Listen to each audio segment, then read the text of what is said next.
Hello everyone, Chaos here, and welcome to another old school RuneScape video. Sailing has been out for more than 2 weeks now, and with so much information already, as well as learning more and more about the skill myself, I figure that people may want to know even more about it the more you train. And that is why today we go over 50 general sailing tips you may not know about, and I can guarantee you will learn something new from this video. Boys and girls, if you enjoyed today's upload, consider subscribing with notifications on, drop a fat like for the YouTube overlords, and you can join our Discord server with the link in the description to play with me and our amazing community. No real disclaimer for this one other than telling you that the order of these tips don't really matter. However, I will divide them in 6 categories, being general, charting, courier tasks, bounty tasks, shipwreck salvaging, and of course my favorite, Barracuda Trials. If you have a tip you didn't hear throughout the video, make sure to wait until the end so you can leave it in the comments below for our weekly bond giveaway. And that being said, let's begin. I will start with arguably the most common question I have had in all my sailing streams, and that is related to boosts and islands you can dock at, as well as boat parts and facilities. We will talk about boosts coming up, but you cannot boost to dock at a port or a dock you do not have the base level for. That means if you're level 87 and you drink a Whirlpool Surprise, you may not dock at the Grimstone where Frost Dragons are located. This is almost the case for both facilities. While you may boost it to build something above your level, you may not use it without the actual level. I learned this the hard way by building a Gale Catcher at level 77, for which you need level 79, and I couldn't use it without the boosting with a Whirlpool Surprise every time I needed to release a wind mote. This applies for hooks, cannons, and pretty much everything else. The only exception is cargo hold, and you may use a higher tier cargo hold without having the level for it. To finish this point, you can boost it to build a core boat part, and this has no strings attached. When I reached level 88 sailing, I boosted with a +5 with a spicy stew to make a rosewood hull, and the same applies for mast and sail, keel, and helm. As soon as you build them, a lower sailing level does not matter. Okay, so that was kind of a lot for boosting, but how exactly do you boost your sailing level? You have 4 drinks in the game on screen right now, which you obtain from engaging with the sailing skill, and when unlocked, you have an unlimited stock at the bar at the Pandemonium. If you don't want to go on sea charting adventures though, you can also add a yellow spice to a stew, and this is how you can get up to 5 extra levels. Just like all spicy stews, remember that this can also decrease your levels, meaning that I recommend having super restores to go back up to your base level. And finally, when you actually get the boost, pray preserve for it to last longer and have your materials ready to go in the customization area and build whatever you want as soon as possible. This is a quick one, and on the topic of boosting, you can use whatever boost you want to recruit crewmates higher than your base level. When they join your crew, you can have them on your ship without having the actual level needed for them. So I recommend you boost to +3 with a Whirlpool Surprise for the quick level, since spicy stews don't really feel too worth it for these. Also related to boosting, if you want to build the best hull, sails, keel, or helm, make sure to unlock the schematics first.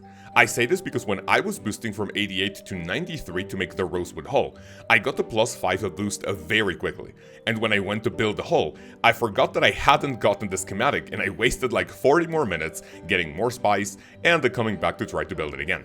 Maybe common knowledge, but don't make the same mistake I did. I've mentioned the Whirlpool Surprise and other drinks to boost your sailing level, and even though this might be common knowledge at this point, I know that at least one person watching may not know about this next one.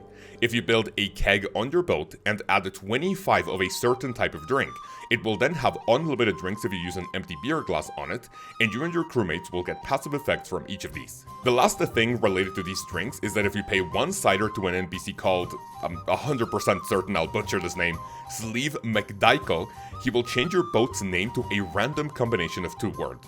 In addition to this, achieving level 99 sailing lets you manually pick your ship's name. And I'm just sad that I just missed out on potentially naming my boat something like Brown Chaos because Jagex removed a few words to avoid potentially controversial boat names. And now for what types of boats to have available for different activities. Remember that the higher the sailing level, the more boats you'll be able to have, so prioritize available slots according to your needs. You should have a permanent spot for a skiff used for Barracuda Trials, and on it you should have a crystal extractor, a wind or gale catcher, and optionally a greater teleport focus for you to teleport your boat to a port, or for you to teleport to it. I also have a boat for AFK consisting of 2 salvage hooks, a salvaging station, a crystal extractor, a keg, teleport focus, and a wind or gale catcher.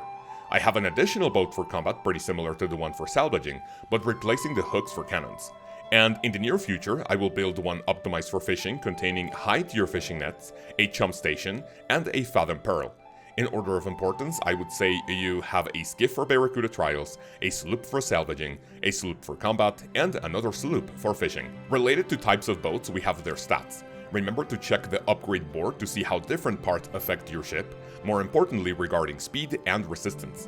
For Barracuda Trials, you don't really need to upgrade to Ironwood since it's the same speed as Camphor. Especially as an Iron, note the differences in stats between parts to see if your boat will benefit from it, depending on your activity of choice. As of the time of making and possibly uploading this video, it is impossible to move boat facilities without having to completely destroy them. This has been a very common topic among the community, and it wouldn't surprise me if Jagex spoils us with a boat editing interface to move things around. But for now, be careful where you build things to avoid wasting money or supplies. Even if you don't like Shipwreck Salvaging, I recommend you do it at least until you get an item called the Sailor's Amulet. You charge this bad boy with Law and Water Runes, and can teleport you to the Pandemonium. It can also take you to both a Port Robbers and the Deep Fin Point, but you first need to interact with the Sailor's marker at those places. Think of it as activating a teleport location, and then you're free to go there whenever you want. If you're out in the ocean and you teleport anywhere, your ship will now be lost at sea.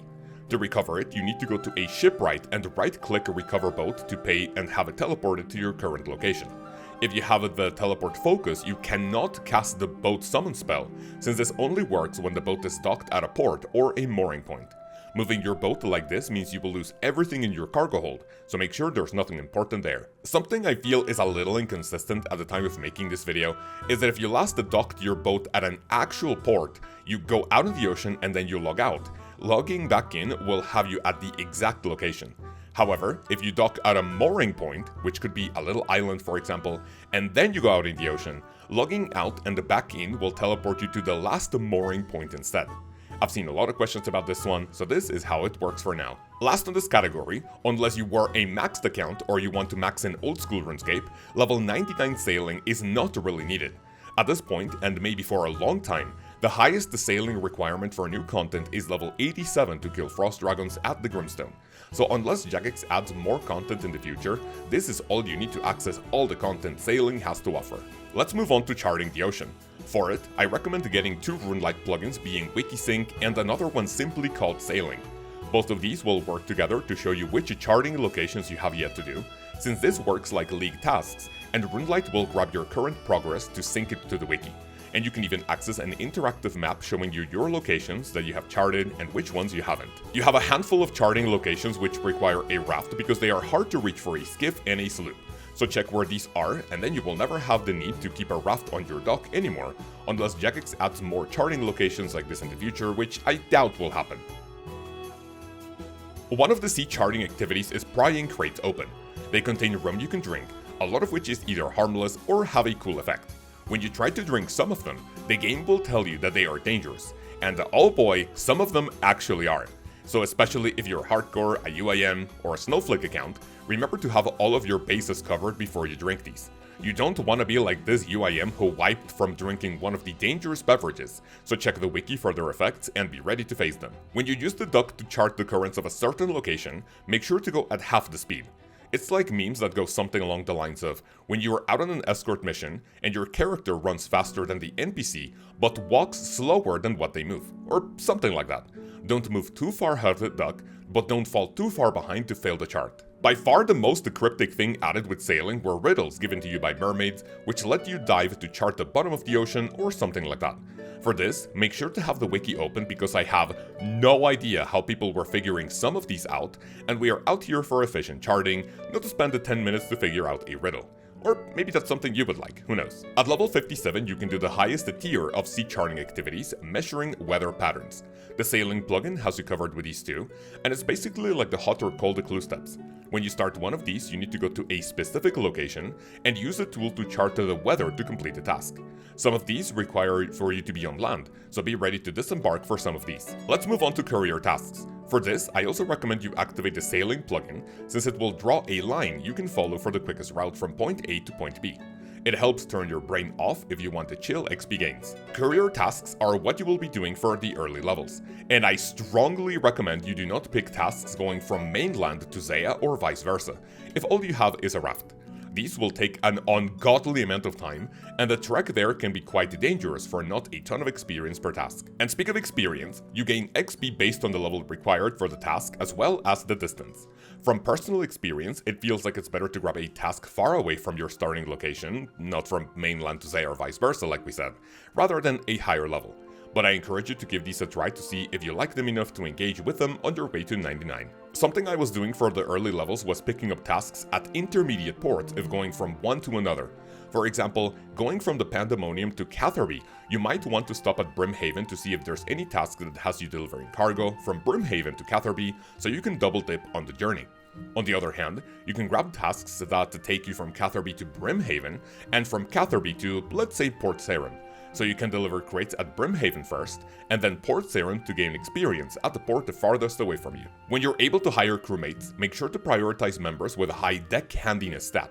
The higher the number, the more crates they will be able to carry, meaning that you don't need to go from port to your boat as often, naturally giving more experience per hour since you'll be embarking and disembarking less often. And finally, for courier tasks, if you notice a juicy task at a different location than where you are at, you can teleport to that location and summon your boat instead of sailing all the way over there. Make sure there's nothing on your cargo though, otherwise you will lose the items. I heavily recommend at least a teleport focus, since the greater one is only needed for you to teleport to your boat. And here, we are bringing the boat to us to pick up a nice task from the board. Let's move on to a few quick ones for bounty tasks. And as most of you probably know, you can attack monsters out in the ocean normally, but it feels like they take heavily reduced damage as opposed to you attacking them with a cannon. As long as you're in range for you to attack with either ranged or magic, that will be an alternative way for you to use a cannon. Related to the previous one, remember to check whatever creature you're hunting to see what the best way of disposing them is. For example, the Armored Kraken has elemental weakness to earth, meaning that you want to use earth spells if you don't have a shadow. A lot of people ask this on stream, but you do not need any type of net if you're recovering corpses of your fallen foes. Your character will automatically cast a built-in net to grab loot, so you don't need to bring one in your inventory. There are some creatures which are big enough for you to hit with both cannons if you line your boat properly. This doesn't make a lot of sense, but as you have seen, the angle which you need to shoot them at doesn't really make sense anyway. If you're in a big ship, I recommend having crewmates to help you out on bounty tasks. Have one navigating the ship, one operating a cannon, and one to repair the ship when needed. This will let you dish out more DPS with either ranged or magic. Bounty tasks may not be insane experience per hour, but this is a great money-making method if you want to try out at one point or another. Great white sharks drop dragon hooks, armored and vampire krakens drop the bottled storms, and albatrosses drop the swift albatross feathers, just to mention a few. Just be patient because their drop rates can be pretty sad. And finally, for bounty tasks, if a crewmate is operating the cannon, you can place cannonballs in the cargo hold for them to use.